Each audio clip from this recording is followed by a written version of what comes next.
नमस्कार साथियों, स्वागत है आपका हमारे YouTube चैनल पर। साथियों, आज स्टार्ट करते हैं चाणक्य नीति के 8वें अध्याय की दूसरी वीडियो। और साथियों, इसके पहले श्लोक में आचार्य जी ने बताया है, ईश्वर न काष्ठ में है, न मिट्टी में है, न मूर्ति में है, वह केवल भावना में रहता है, अतः भावना ही मुख्य है। इस बात से आचार्य जी ने समझाने की कोशिश की है कि जैसे हम मंदिर में मूर्ति पूजा करने जाते हैं, तो जब तक हमारे अंदर वो भावना नहीं होगी तब तक उस मूर्ति में हमारे लिए भगवान नहीं है, और जब हमारे अंदर भावना आएगी तभी हमें उसमें भगवान महसूस होंगे, तभी हमें उसमें भगवान लगेंगे। अभी मैंने उदाहरण दिया था, मानो तो मैं गंगा माँ हूँ, ना मानो तो बहता पानी। यदि आप मानेंगे तो ही आपको भगवान दिखाई देंगे, अगर मानोगे तो कण कण में भगवान दिखाई दे जाएंगे, और नहीं मानोगे तो फिर कहीं भगवान नहीं दिखाई देंगे। अगले श्लोक में साथियों आचार्य जी ने बताया है, शांति ही तप है। अब कैसे? शांति के समान कोई तपस्या नहीं है, संतोष से बढ़कर कोई सुख नहीं है, तृष्णा से बढ़कर कोई व्याधि नहीं है, और दया से बढ़कर कोई धर्म नहीं है। आचार्य जी ने इस श्लोक में साफ साफ बताया है साथियों, शांति के समान कोई तपस्या नहीं है।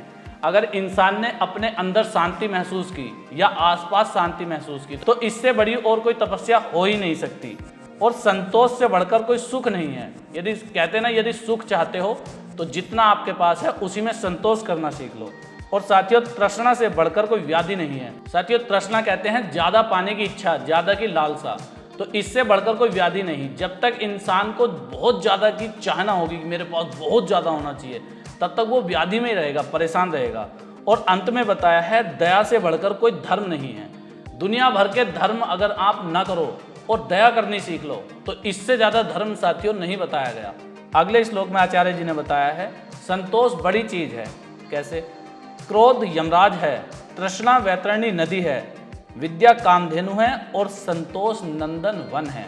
इसी श्लोक में बताया है, क्रोध यमराज के समान है। जिस तरह यमराज प्राण लेकर चले जाते हैं, इस तरह क्रोध न जाने कितनी खुशियों को लेकर चला जाता है। और संतोष नंदन वन है। जिस तरह नंदन वन में सुख और शांति मिलती है, उसी तरह संतोष में सुख और शांति महसूस करता है इंसान।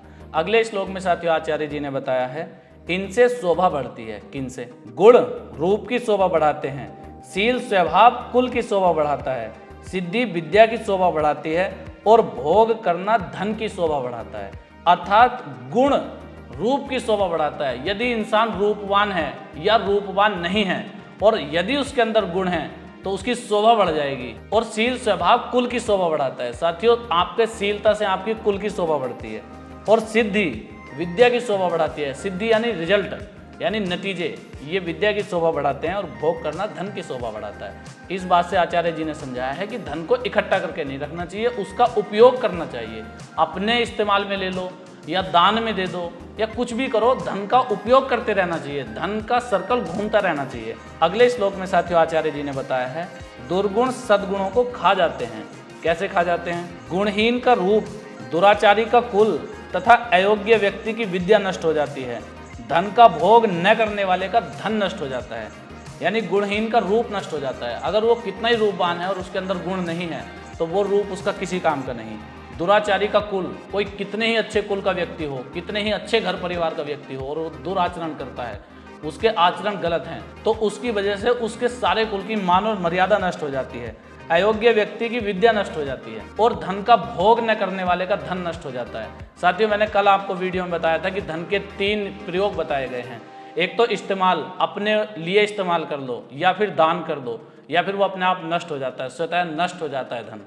अगले श्लोक में साथियों आचार्य जी ने बताया है, इन्हें शुद्ध जाने। अब किन्हें किन्हें शुद्ध जाने? भूमिगत जल शुद्ध होता है। जो भूमि के अंदर से जल निकलता है वो हमेशा शुद्ध होता है। पतिव्रता स्त्री शुद्ध होती है। प्रजा का कल्याण करने वाला राजा शुद्ध होता है, तथा संतोषी ब्राह्मण शुद्ध होता है। साथियों, भूमि से जो अंदर जल निकलता है वो हमेशा शुद्ध होता है। और पतिव्रता जो स्त्री है वो हमेशा शुद्ध होती है। प्रजा का कल्याण करने वाला राजा शुद्ध होता है। जो राजा प्रजा का कल्याण करता है, जो प्रजा के हित में सोचता है, जो प्रजा के लिए बहुत कुछ कर जाता है, वो हमेशा शुद्ध होता है। और संतोषी ब्राह्मण शुद्ध होता है। ब्राह्मण के लिए संतोष बताया गया है कि ब्राह्मण को संतोष होना चाहिए। अगले श्लोक में आचार्य जी ने बताया है, दुर्गुणों का दुष्प्रभाव। कैसे? असंतुष्ट ब्राह्मण तथा संतुष्ट राजा नष्ट हो जाते हैं। यानी कि जो ब्राह्मण असंतुष्ट होगा उसे कितना भी दे दो असंतुष्ट है, कितना भी उसने पा लिया असंतुष्ट है, भाई वो संतुष्ट ही नहीं हो रहा, कभी वो नष्ट हो जाता है।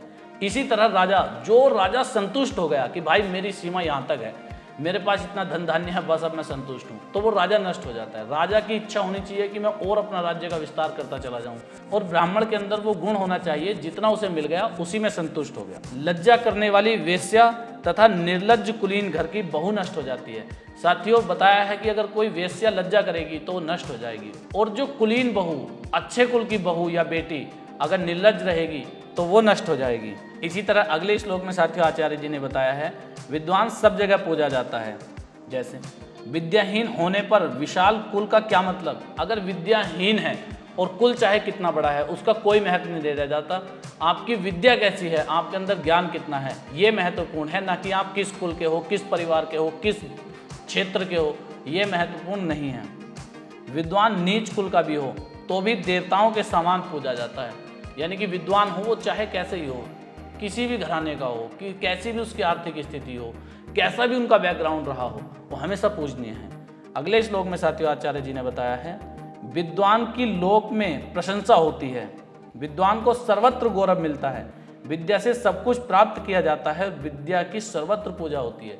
इस श्लोक में साथियों आचार्य जी ने ये बल देने की कोशिश की है कि जो इंसान विद्यावान होता है उसकी हर जगह पूछ होगी, हर जगह इज्जत होगी, हर जगह वो पूजा जाएगा। इसका मतलब आचार्य जी कहना चाह रहे हैं कि आप चाहे कैसी भी स्थिति में हो, कैसी भी परिस्थिति से गुजर रहे हो, विद्या अर्जित करने की कोशिश करते रहना चाहिए अगर इज्जत चाहते हो तो। अगले श्लोक में साथियों आचार्य जी ने बताया है, मांसाहारी, शराबी तथा मूर्ख पुरुष के रूप में पशु हैं, इनके भार से पृथ्वी दबी जा रही है। जो मांसाहारी हैं, मांस खाते हैं, और जो शराब पीते हैं, तथा जो मूर्ख हैं, ये मनुष्य के रूप में पशु हैं, इनके भार से पृथ्वी दबी चली जा रही है। यानी कि ये पृथ्वी पर बहुत ज़्यादा भार है। कहते नहीं कि अरे यार ये तो पृथ्वी पर बोझ है, तो ये लोग जो तीन बताए गए हैं पृथ्वी पर बोझ हैं साथियों। अगले श्लोक में साथियों आचार्य जी ने बताया है, इनसे हानि ही होती है। अब किन से हानि होती है? अन्नहीन राजा राष्ट्र को नष्ट कर देता है, मंत्रहीन ऋत्विज, ऋत्विज बोलते हैं साथियों जो यज्ञ वगैरह में जो मंत्र पढ़ते हैं ऋषि, उनको ऋत्विज बोलते हैं। तो मंत्रहीन ऋत्विज तथा दान न देने वाला जजमान भी राष्ट्र को नष्ट करते हैं, मतलब समाज को नष्ट करते हैं। इनसे समाज का हमेशा नुकसान ही होता है। आज की वीडियो में इतना ही था साथियों, मिलते हैं नेक्स्ट वीडियो में। अपना प्यार बनाए रखना। जय हिंद, जय भारत।